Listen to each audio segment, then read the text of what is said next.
Varicose veins కి సరైన చికిత్స కోసం సంప్రదించండి ఎవిస్ హాస్పిటల్. నమస్తే అమ్మా. నమస్తే తల్లి.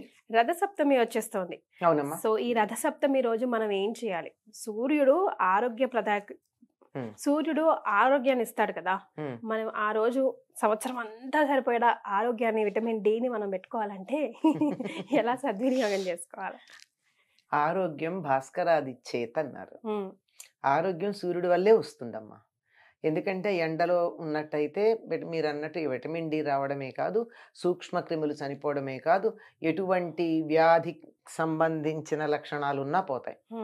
ఆఖరికి వీళ్ళు చెప్తారు కదా, పచ్చకామెర్లు అవి ఉన్న వాళ్ళకు కూడా సూర్యరశ్మిలో ఉండడమే చాలా ప్రధానమైనటువంటిది. పుట్టిన పిల్లలను కూడా అదే తీసుకుని పెడతారు. 6వ రోజు జువెనైల్ జాండీస్ వస్తే పుట్టుకతో వచ్చేది దాన్ని ఎండలోనే ఉంచితే సరిపోతుంది. అటువంటి సూర్యుడు ఉచ్చ స్థానంలో ఉండేటటువంటిది 2 అయనాల్లో ఉత్తరాయణంలో అధికంగా ఉంటాడు. ఉత్తరాయణంలో కూడా మాఘమాసంలో అధికంగా ఉంటాడు. మఖ నక్షత్రం సూర్యుడికి స్వస్థానంగా చెప్పబడుతూ ఉంటుంది. స్వస్థానం ఏదో జ్యోతిష్ శాస్త్రపరంగా ప్రధానంగా చెప్పేది. అక్కడ ఉన్నప్పుడు సూర్యుడు మరింత తీక్షణంగా ఉంటాడు కనుక మఖ నక్షత్రానికి ప్రాధాన్యం కలిగినటువంటి నెల మాఘమాసం. అటువంటి మాఘమాసంలో ఆయన చాలా ఉచ్చ స్థితిలో ఉంటాడు కనుక సూర్యుడి నుంచి వచ్చేటటువంటి కాంతి చాలా కావలసినంత అత్యధికంగా మనకు ఉపయోగపడేటట్టుగా ఉంటుంది. అందులోనూ సప్తమి, మాఘ శుద్ధ సప్తమి సూర్యుడి యొక్క జన్మదినంగా చెప్తారు. ఎవ్వరికైనా తమ జన్మదినం నాడు వాళ్ళని గనక మనం అభినందిస్తే సంతోషించరా? సంతోషిస్తారు కదా. తప్పనిసరిగా నేను కనీసం పుట్టినరోజు నాడన్నా గుర్తురాలేదా అనుకుంటారు. కనుక రథ సప్తమి అని దాన్ని అంటాం గనక ఆనాడు సూర్యుడి యొక్క జన్మదినం గనక ఆనాడు సూర్యుడిని ఆరాధించాలి అంటారు. రథ సప్తమి అని ఎందుకంటారు అమ్మ? పేరు అలా ఎందుకు వచ్చిందో? తిథి సప్తమి, సూర్య సప్తమి అనాలిగా, సూర్య జయంతి అనాలిగా. రథ సప్తమి రథాన్ని ఎందుకు గుర్తు చేస్తున్నాం అంటే రథం దారి మళ్ళుతుంది ఆ రోజు. అప్పటి వరకు ఇలా దక్షిణం వైపుకు వెళ్ళినటువంటి సూర్యుడి రథం ఆనాడు ఉత్తరం వైపుకు తిరుగుతుంది. ఇదే కారణం. చెప్పాలంటే ఉత్తరాయణం ఇప్పుడే మొదలని లెక్క. ఒకప్పుడు ఉత్తరాయణ పుణ్యకాలం ఈ రథసప్తమి కలిసి దరిదాపుల్లో 1-2 రోజులు అటు ఇటుగా కలిసి వచ్చేవి. తర్వాత మార్పుల వల్ల ఉత్తరాయణ పుణ్యకాలం వెళ్ళిన కొద్ది రోజుల తర్వాత రథసప్తమి వస్తుంది. కనుక సూర్యుడికి ప్రధానం రథం. సూర్యుడు 365 రోజులు 24 గంటలు ఒక్క క్షణం విశ్రాంతి తీసుకోకుండా పనిచేస్తాడు కదమ్మా. అలా పనిచేశాడంటే పనిచేసేవాళ్ళు బాగానే చేస్తారు. కొంతమంది ఉంటారు కదా, వర్కాలిక్స్ అంటారు, అలాంటి వాళ్ళు చేస్తారు. కానీ వాళ్ళకి తోడుండే వాళ్ళు ఎలా ఉండాలి? వాళ్ళకి సహకరించే వాళ్ళు ఎంకరేజ్ చేస్తూ కాదు, ఎంకరేజ్ చేయడం కాదు, సహకరించాలి. సహకరిస్తూ ఉండాలంటే ఆయన అట్లా తిరగాలంటే ఆయనకి సహకరించేది ఎవరు అంటే రథం. రథం మీద ఉన్నటువంటి రథసారథి. వాళ్ళిద్దరూ గనక సరిగ్గా ఉంటేనే సూర్యుడు 325 రోజులు, పొరపాటు 365 రోజులు 24 గంటలు పని చేయగలుగుతాడు. కనుక రథం యొక్క దారి మళ్ళినటువంటి రోజు గనక ఆ రథానికి సంబంధించిన విశేషం ఉంది గనక దీని రథ సప్తమి అంటారు. అంతేకాదు సూర్య రథం కూడా విశిష్టమైంది. ఏకచక్రధరం రథం దేవం. ఏకచక్ర ఉన్నటువంటి రథం అది. ఒక చక్రం, 2 చక్రాలుంటే ఇలా నడుస్తుంది. ఒక చక్రం ఉందనుకో ఎంతసేపు తిరిగినా గానుగెద్దులకు ఇట్లా తిరగాల్సిందే. సూర్యుడు వర్తులాకారంలో తిరగడానికి ఒక్క చక్రం ఉండడమే కారణం. ఒక్క చక్రం ఉంది. దీనికి 7 గుర్రాలు ఉన్నాయి. ఈ 7 గుర్రాలే 7 రంగులు సూర్యకిరణాల్లో ఉండేవి. వాటి పేర్లు కూడా ఆయా రంగులకు సంబంధించినవే ఉంటాయి. సప్తాశ్వరథమారూఢం, ఆయన గురించి సూర్యుడి గురించి చెప్పేది అదే కదా. 7 గుర్రాలు ఉన్నటువంటి రథాన్ని అధిరోహించినవాడు. పైగా ఈయనకున్న ఒక పెద్ద విశేషం ఏమిటంటే అసలు తలుచుకుంటే గుండె ఆర్ద్రమైపోవాలి. కాళ్ళు లేనటువంటి వాడిని రథసారథిగా పెట్టుకున్నాడు. ఈ రోజుల్లో మనం ఏమంటాం? దివ్యాంగుడు, ఫిజికల్లీ ఛాలెంజ్డ్, ఎస్ ఒకప్పుడు హ్యాండిక్యాప్డ్ అనేవారు, ఇప్పుడు ఛాలెంజ్డ్ అంటున్నారు. ఫిజికల్లీ ఛాలెంజ్డ్ అని అనకూడదు.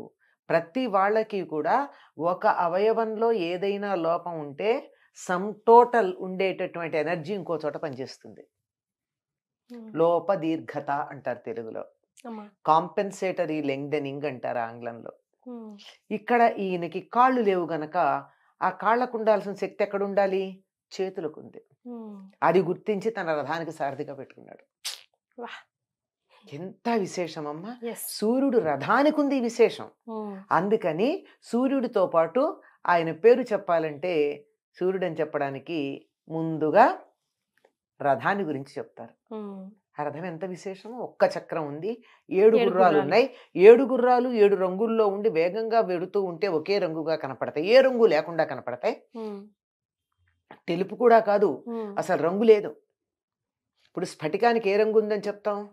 తెల్ల కాగితం తెలుపు, స్ఫటికము వజ్రము రంగు ఏం లేవు వాటికి, ట్రాన్స్పరెంట్ గా ఉంటాయి. ఆ రంగు సూర్యరశ్మి కూడా అలా ఉంటుంది. ఈ 7 రంగుల యొక్క సమ్మేళనం వల్ల రంగు లేనటువంటి స్థితికి ప్రదర్శిస్తూ ఉంటాడు. మరి రథానికి ఇంత ప్రాధాన్యం ఉంది కదా. ఇంకొక్కటి బాగా గుర్తుంచుకోవాల్సిన, సనాతన ధర్మంలో, మన దేశంలో, మన సంప్రదాయంలో ఋషులు చెప్పినటువంటి ప్రకారం అసలు అంగవైకల్యం అన్నది ఒక లెక్కే కాదు. ఒకటి లేకపోతే రెండోది పనిచేస్తుంది, దాన్ని ఉపయోగించుకుందాం. లేని దాని గురించి ఆడవడం దేనికి?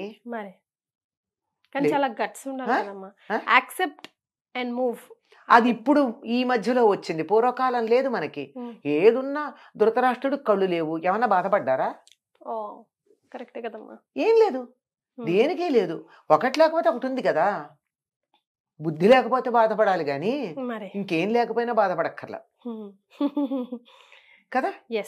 అంచేత ఎంత అసలు సూర్యుడు రథానికి సారథిగా చేసుకున్నాడంటే ఊరువుల దగ్గర నుంచి లేదు, మొండెమే ఉంది ఈ పైన. దానివల్ల ఆ శక్తి చేతులకు ఎక్కువ ఉంది. చూడండి, వినపడని వాళ్ళు కంటి చూపుతో గమనిస్తారు అవతల వాళ్ళు ఏం మాట్లాడుతున్నారు. అవునమ్మా. కళ్ళు లేని వాళ్ళు శబ్దాన్ని బట్టి గమనిస్తారు.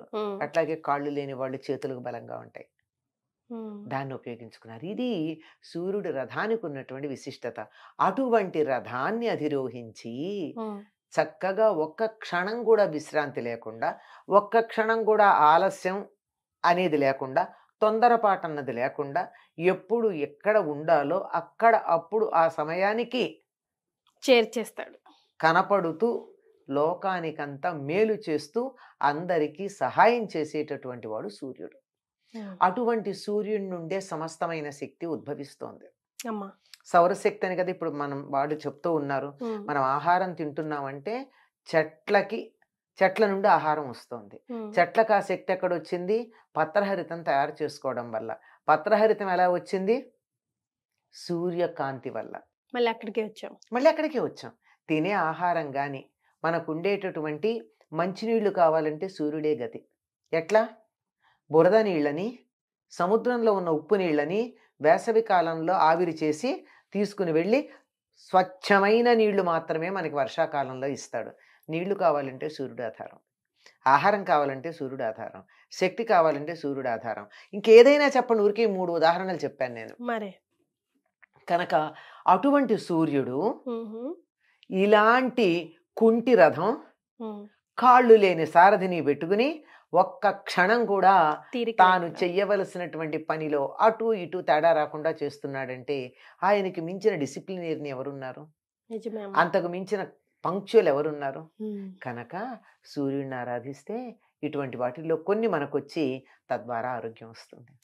ఎలా ఆరాధించాలమ్మా ఆ రోజు? అంటే సూర్యోదయం పెనివిటి లేచేసి తులసి కోట దగ్గర కుండతో అలా చెప్తారు కదా, అది చెప్పండి. అంటే సాధారణంగా మన సంప్రదాయంలో అన్ని కూడా ఆవుకు సంబంధించిన దానికే ప్రాధాన్యం ఉన్నాయమ్మా. మనకి గొబ్బిళ్ళు పెడతాం కదా సంక్రాంతికి, ఆ గొబ్బిళ్ళని పిడకలుగా కొడితే ఆ పిడకలు తెచ్చి అక్కడ దాలిగా రాజేసి తులసి కోట దగ్గర దాని మీద గిన్నె పెట్టి ఆ గిన్నెలో ఆవు పాలు పోసి ఆ గిన్నెను కూడా శుభ్రం చేసి దాన్ని పూజిస్తాం. దాని చుట్టూతా గంధము కుంకుమ మట్టి, మనం ఇత్తడి పాత్ర లేకపోతే మట్టి పాత్ర గతి లేక మట్టి పాత్ర వాడతాం. దాన్ని పెట్టి దాన్ని చక్కగా పసుపు అది పెట్టి అదే గంధము కుంకుమ పెట్టి ఉమ్, దాన్ని పూజించి అందులో పాలు పోసి ఉమ్, ఆవు పాలు ఉమ్, ఆవు పాలు పొంగుతూ ఉంటే అందులో బియ్యం నేతితో తడిపిన బియ్యం వేసి, ఓకే.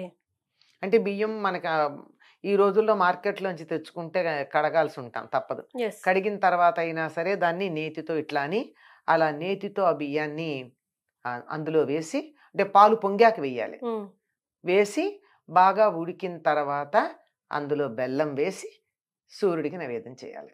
ఉమ్. ఇందులో జీడిపప్పులు ఇట్లాంటివి ఏం వెయ్యరమ్మా? వెయ్యరు. ఓకే. అసలు సూర్యుడికి మెత్తగా పరమాన్నమే పెడతారు. ఉమ్, ఎందుకంటే ఆయనకు పళ్ళు లేవు. అవునంట. పళ్ళు లేవు గనక నవల్లేడు. ఉమ్, అందుకని మెత్తగా ఉండి ఆ పరమాన్నం ఆయనకి నైవేద్యం పెడతాం. జీడిపప్పు వేస్తే బాదం పప్పు వేస్తే కొరకలేడు. కొరకాలి కదా పాపం. ఓ, ఆయనకు పళ్ళు లేవు కదా, నిజమే. అందుకే జీడిపప్పులు అట్లాంటివి వెయ్యరు. ఉమ్, ఇవన్నీ యాలక్కాయలు మాత్రం దంచి వేస్తే వేయొచ్చు. దీన్ని ఏం చేస్తారంటే ఉడికిన తర్వాత ఉమ్. చిక్కుడాకులతో రథం చేసి పెడతారు.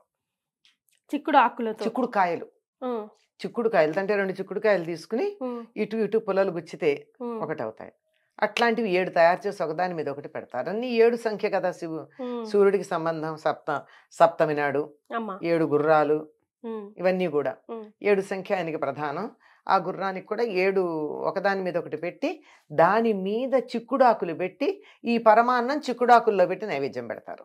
ఓ, ఓకే. సో రథం మీద ఆయన కూర్చున్నట్టు ఆయనకు మనం నైవేద్యం సమర్పిస్తున్నాం. చిక్కుడాకులతో పెట్టాలి. ఉమ్, ఈ చిక్కుడాకులు అంటే 3 ఆకులు కలిసి ఉంటాయి కదా. అమ్మా. ఈ చిక్కుడుకాయల రథం ఏమిటో, ఈ చిక్కుడాకుల్లో పెట్టడం ఏమిటో, ఇది మాత్రం దీనికి ప్రత్యేకమైనటువంటి ఎక్స్ప్లెనేషన్ లేదా? విషయం ఏమీ లేదు, కానీ సంప్రదాయంగా వస్తోంది. ఉమ్, ఈ చిక్కుడుకాయలకి చిక్కుడు పాదుకి సూర్యుడికి ఏమో సంబంధం ఉందనుకుంటా. ఉమ్, అది ఆయుర్వేద వైద్యులు చెప్పాలి.